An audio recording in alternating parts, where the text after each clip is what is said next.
Okay, y'all, I'm back. I tell y'all, I love hip hop. I love rap music to death. I love Common.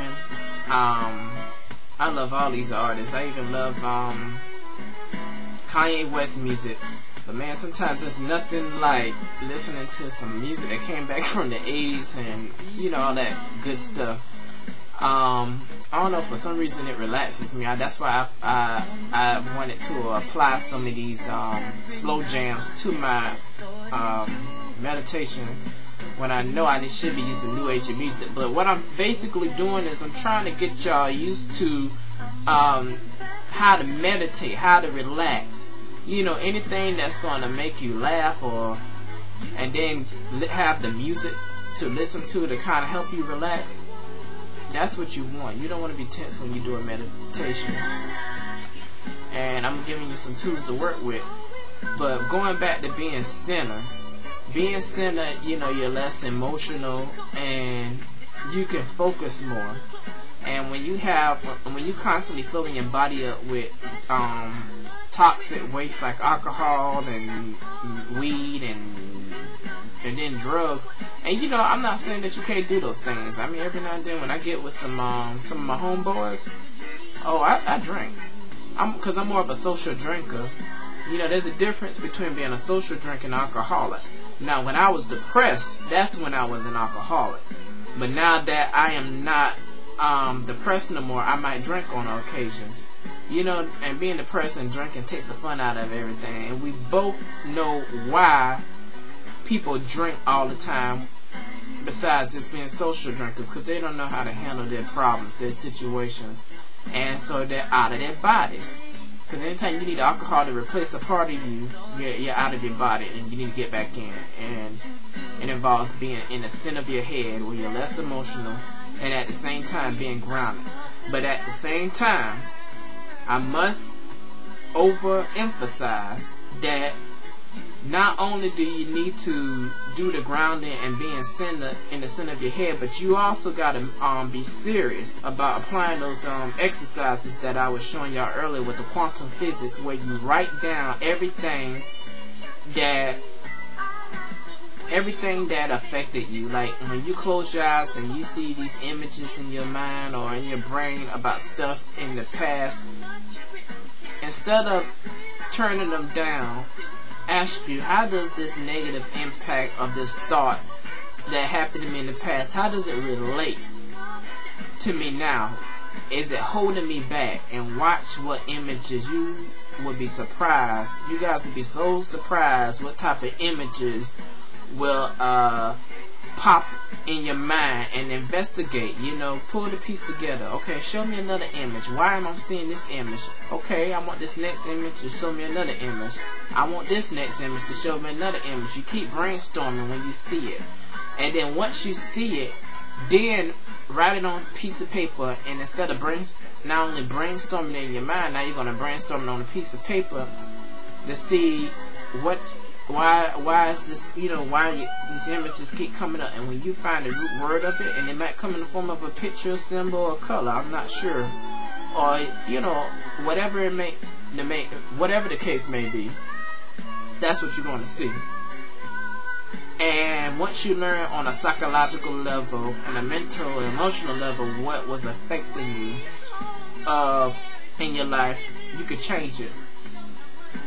And use the paper technique, or use the brainstorming technique that I show you. When you brainstorm, when you draw, because some people like to visualize and be creative instead of writing. You know, I kind of like do both, but I like to write. I like to do both, but I do love to draw more. And that's one of the things that, you know, you can do. But yeah. And these are the techniques of, you know, getting rid of these negative patterns that we're dealing with in our life by writing, brainstorming, and then being centered and grounded at the same time. Do it every day, because the more you do it, it's going to transform you, and you're going to realize you have more control in your life than you ever could imagine. You know, I want y'all to write me. I want y'all to leave comments on my page and let me know what is it out there that's scaring the hell out of you. What are y'all worried about? What's scaring y'all? Are y'all afraid of not doing well on your college exams? Are y'all afraid of the banks? Are you scared of your supervisor? Are you afraid of the cops? Did you do something illegal for the cops to be looking for you? Are you afraid of the law? I mean, what are you afraid of? I want to know what it is. I don't care what it is. I don't care if you got evil spirits hunting you on your bed. I don't care if it's Freddy Krueger. Shit, write the shit down and find out for yourself, god damn it. And see what you could do to solve this problem, because I don't care what nobody say. There's a solution to every problem, whether you want to believe it or not. Don't let these physical laws scare you. If you have a problem with yourself, just like you may have a problem with some jeans that you try on if you were shopping at the mall, you change that. You change it and you put on something else. Just like me, I was tired of my hair looking the way I did, so I changed it by getting me a haircut. And you know what? I think I look pretty damn fine. And that's the attitude you want to have. I don't brag intentionally to irritate everybody, but what I'm basically saying, I want everybody to get the picture that you could be anything that you want to be. You could change anything that you want to change. And if it takes that you got to get rid of negative people out your life and let certain people go that are not serving you, such as, you know, our so-called friends, well then so be it. Because at the end of the day, you got to love yourself before you can love anybody else. I have to love myself before I can love my mother, my father, my friends, or whatever. Because once you love yourself, nobody can take that away from you. Say if the person closer to you you love, such as a mother or father or a cousin or a relative or a close friend or maybe your adopted parents or your supervisor, all of us say, you're nothing. I hate you. I hate that I ever had you a part of my life. That's enough to make anybody have low for self-esteem and have a self-hate. But you can back it up because the first person you had love was yourself.